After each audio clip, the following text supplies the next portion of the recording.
Ya, Gaza masih memanas pemirsa hingga saat ini. Kami akan ajak Anda untuk melihat bagaimana sebenarnya perjalanan konflik dari masa ke masa dari Hamas dan juga Israel, dan bagaimana kekuatan militer dari kedua belah pihak serta dampaknya bagi negara kita sendiri Indonesia apabila perang ini terus berkepanjangan. Kita akan membahasnya bersama dengan Hasibullah Satrawi, ada pengamat Timur Tengah. Mas Hasibullah, selamat malam. Ya, Assalamualaikum. Mas Sehat, Ken. Mas? Sehat, alhamdulillah. Oke, Mas, kita akan coba juga hadirkan untuk Anda pemirsa informasinya yang sudah kami rangkum tentunya untuk kita bahas secara lebih mendalam lagi malam hari ini. Kami hadirkan untuk Anda informasi mengenai kekuatan militer yang dimiliki oleh Israel, di mana total anggaran yang dimiliki adalah 24,3 miliar US dollar.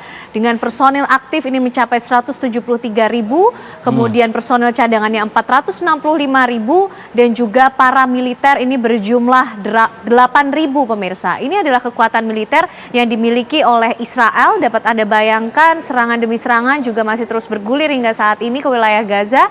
Dan kekuatan angkatan laut yang dimiliki oleh Israel, fregat, kemudian ada korvet ini berjumlah 7, kemudian patroli 45, memiliki kapal selam 5, dan juga mine warfare.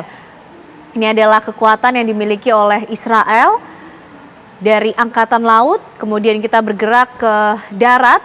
Angkatan darat yang dimiliki oleh Israel, tank berjumlah 2.200, artileri 650, MLRS 300, artileri derek 300, dan juga lapis baja 56.290.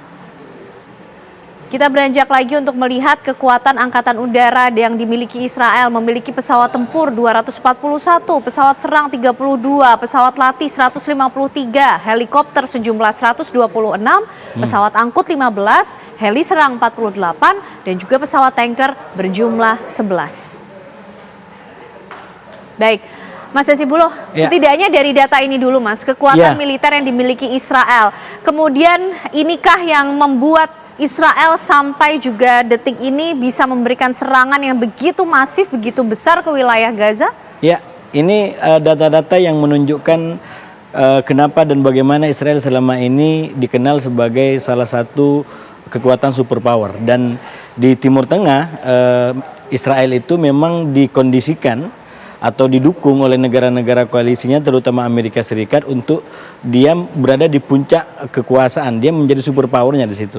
Bahkan kalau kita baca dari perkembangan hari ini, itu sudah mulai banyak pejabat-pejabat dari Amerika Serikat, termasuk Menteri Pertahanan dan Menteri Luar Negeri yang datang ke Tel Aviv, ke Israel, selain untuk memberikan bela sungkawa dan memberikan penenang, juga memastikan bahwa dukungan demi dukungan itu tidak akan berubah dan tetap mereka ingin Israel menjadi yang nomor satu di Timur Tengah. Dan salah satu bentuknya adalah angka-angka yang tadi telah dibahas secara detail di layar kita. Lalu bagaimana dengan serangan-serangan yang dilakukan oleh Israel ketika ada juga bom fosfor yang kita tahu dalam hukum internasional juga tidak boleh digunakan, tapi mereka juga kemudian dalam serangan ini ternyata menggunakannya, dan kekuatan ini juga kah bertambah dari dukungan-dukungan yang tadi disampaikan oleh Mas Hasibullah? Nah, yang bikin agak lebih, kalau bahasanya anak sekarang, makclep gitu ya, mungkin ya, yang merasa sangat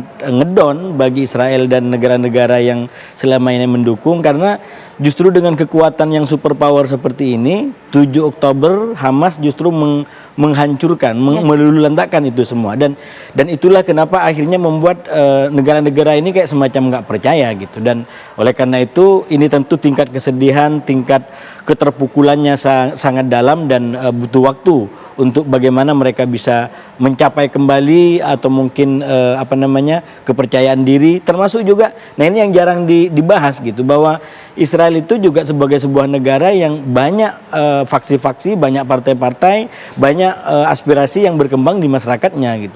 Ketika yang selama ini digambarkan kepada publik, kepada masyarakat Israel tentang negaranya yang hebat itu mengalami tragedi kehancuran seperti 7 Oktober, itu kan pertanyaannya apa yang dirasakan oleh warga Israel.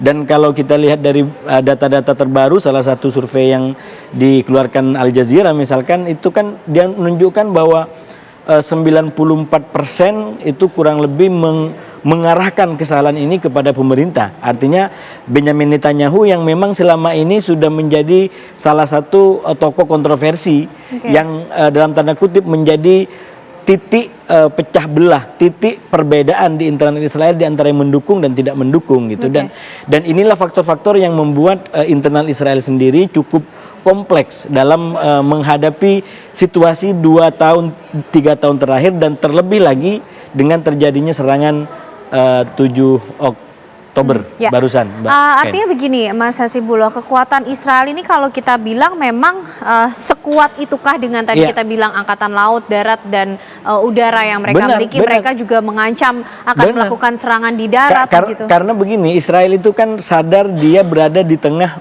musuh. Jadi kita baca sejarahnya bagaimana negara-negara Arab kemudian menyerang dan mencoba untuk menggagalkan Israel gitu. Karena itu bisa dipahami logikanya ketika mereka mempersiapkan diri dengan kekuatan seperti itu. Cuman apakah kemudian itu dibolehkan digunakan kapan saja? Nah, itu yang menurut saya mestinya sistem hukum internasional itu tegak ya. Tegak dalam pengertian siapapun yang melakukan pelanggaran hukum maka dia harus mendapatkan sanksi, karena kalau tidak maka sistem hukum internasional itu akan diragukan oleh negara-negara gitu. Dan menurut saya kondisi dunia global hari ini tidak terlalu baik dalam konteks itu, karena kemudian ada negara-negara, ada pihak-pihak yang seakan-akan itu di atas hukum, terutama dengan sistem katakanlah di PBB yang menggunakan sistem veto. Jadi ketika ada orang, ada resolusi, ada rencana untuk katakanlah membawa, jangankan sampai memastikan Israel melakukan pelanggaran hukum internasional, untuk sekedar mengecam itu sudah ada hak veto yang bisa digunakan oleh negara-negara yang mendukung Israel selama ini. Nah, ini menurut saya sistem hukum yang kurang ditegakkan, kurang tegas dan gampang. Akhirnya kan kayak di kasus Rusia jadi deadlock. Ketika Rusia menyerang Ukraina, bagaimana ini sistem hukum ini bisa berjalan gitu? Karena ini adalah salah satu artinya siapa yang kemudian memegang kekuatan? Siapa yang akan menghakimi? Siapa yang akan menertibkan dunia ini lagi? Betul, itu yang akan kita bahas selanjutnya, termasuk kalau tadi kita sudah lihat kekuatan militer dari Israel, kita nanti juga akan hadirkan untuk Anda pemirsa bagaimana kekuatan militer dari Palestina. Usai jeda kami kembali. Собираются делать? Наносить удары с помощью палубной авиации? Куда? По кому? Я просто вот не вижу смысла с военной точки зрения. Первое. Второе, это может быть как элемент такой военно-политической поддержки. Ну, да, но, на мой взгляд, сейчас нужно заниматься не военной стороной дела, а дипломатией. Надо искать способ прекращения боевых действий, причем чем быстрее, тем лучше. Первое. И второе, вернуться к переговорному процессу, который, сам процесс, должен быть приемлем для всех сторон, включая Палестину. Ya, itu tadi pemirsa, kita saksikan bersama pernyataan dari Presiden Rusia Vladimir Putin yang akhirnya angkat bicara juga mengenai konflik yang terjadi antara Hamas dan juga Israel. Dan kembali kami akan ajak Anda pemirsa untuk melihat informasi dan data. Kalau tadi kita sudah melihat bagaimana kekuatan militer Israel, kali ini kami ajak Anda untuk melihat bagaimana kekuatan militer yang dimiliki oleh Palestina. Masih juga bersama dengan Mas Hasibullah di sini, kita akan nanti membaca bersama dan juga mencoba untuk menganalisis inilah kekuatan militer Palestina, di mana personel militernya 30.000 hingga 50.000 tentara. Kalau dari angka kita sudah cukup lihat perbedaan yang jauh ya, Mas Hasibullah, dari Palestina dan juga Israel. Kemudian pemirsa, kita akan lihat informasi berikutnya. Palestina ini memiliki juga persenjataan, roket dan juga artileri yang dimilikinya, serta ada juga drone yang dimiliki sebagai persenjataan dari Palestina. Ya, dan juga mortar. Ini kita masih terus kumpulkan data dan juga angka-angkanya, serta ada juga senjata anti-tank yang dimiliki oleh Palestina. Dan ada pula pemirsa jenis-jenis roket yang dimiliki oleh Hamas, roket Qassam 1-3 dengan jangkauan 5-13 km. Kemudian ada pula roket Quds 1-3, jangkauannya 800 hingga 2100 km.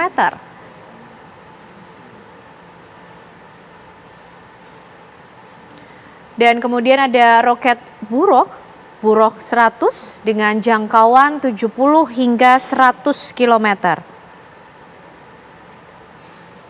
Baik, Mas Hasibulo, mungkin kita ingin melihat dulu bagaimana respon atau tanggapan dari pimpinan Rusia tadi.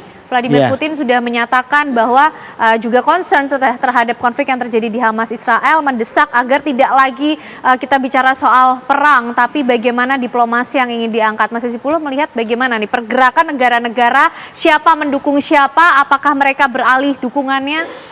Kayak di politik nasional ya, ada peralihan dukungan juga. Ya, saya rasa memang dalam situasi global seperti sekarang itu masing-masing negara akan menggunakan momentum apapun untuk kepentingan nasionalnya. Nah, termasuk perang Israel dengan Hamas ini tentu akan digunakan oleh Rusia juga, karena kita tahu Rusia juga bertarung dengan sangat ketat, bukan hanya melawan Ukraina tapi juga dengan negara-negara yang ada di belakangnya termasuk Amerika Serikat gitu.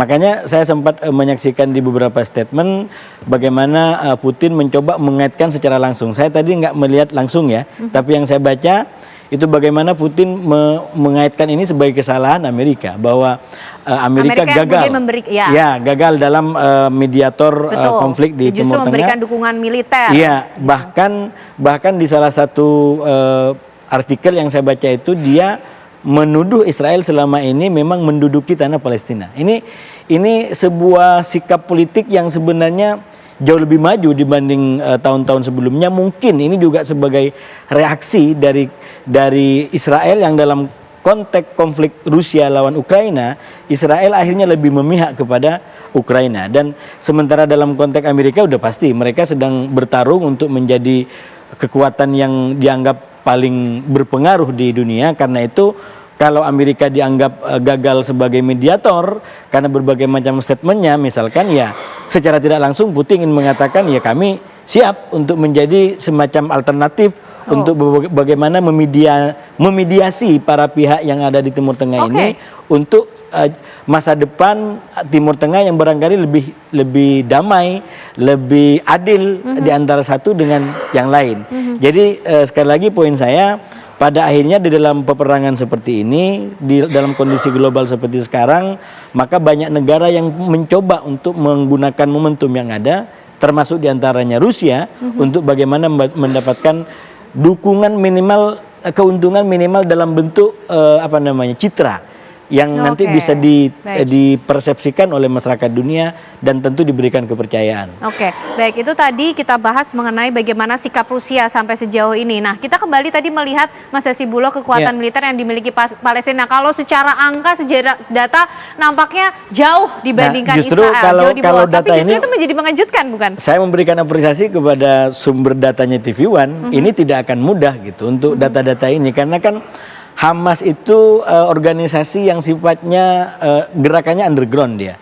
Dia tidak milisi yang tidak serta-merta yang tampak di depan cuman itu aja gitu. Karena itu pasti banyak hal yang tidak terlalu terpublikasikan tentang persenjataannya segala macam. Sebenarnya negara juga sama, pasti juga ya ada yang dirahasiakan, tidak semuanya dipublikasikan gitu. Cuman maksud saya memang Hamas itu kalau studi sekarang yang terbaru, semua orang yang punya insting dan mungkin perhatian tentang persenjataan dan militer, atau mungkin orang yang concern dengan tentang gerakan-gerakan milisi seperti Hamas, pasti akan memberikan perbedaan di antara sebelum 7 Oktober dan sesudah 7 Oktober.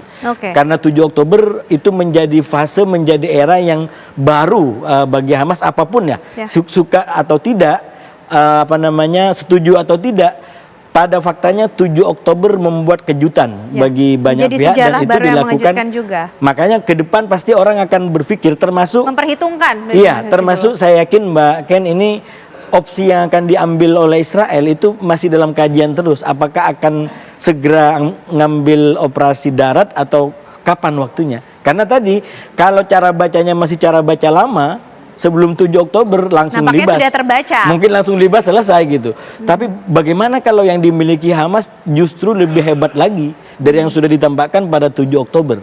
Cukup memberikan shock terapi bagi Maka Israel. itu inginnya bangkit melakukan serangan balik, kalau kebobolan lagi itu lebih berat lagi. Baik. Ini kalau pakai taktik dalam perang sepak bola ya. Oke. Kita ingin bangkit dalam sebuah kebobolan lagi itu akan lebih menghujam, akan lebih Baik, Mas Hasibulo, dampaknya. terakhir mungkin dengan adanya konflik yang kita tahu masih terus mengalami eskalasi ya di Iya. Gaza antara Hamas dan juga Israel. Akankah ada dampak yang juga dirasakan di dalam negeri kita sendiri Indonesia ketika kemudian perang ini terus berkelanjutan?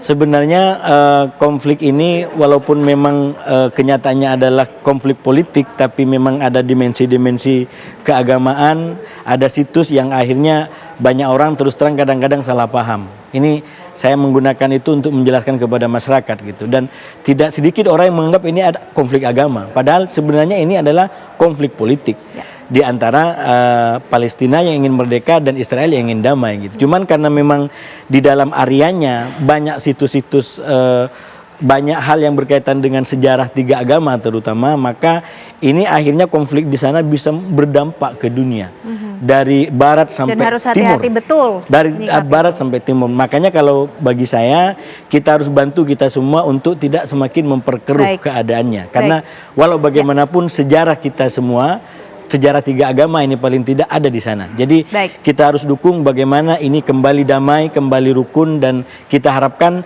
Palestina merdeka bisa terwujud berdampingan dengan Israel yang damai. Itu impian kita yang Tentu. kita harapkan ke depan. Ya. Gitu Pak Baik, Ken. terima kasih Mas Hasibulo Satrawi, Pengusaha Timur Tengah, sudah bergabung bersama kita malam hari ini menjelaskan dan juga membedah apa yang tengah terjadi di Gaza.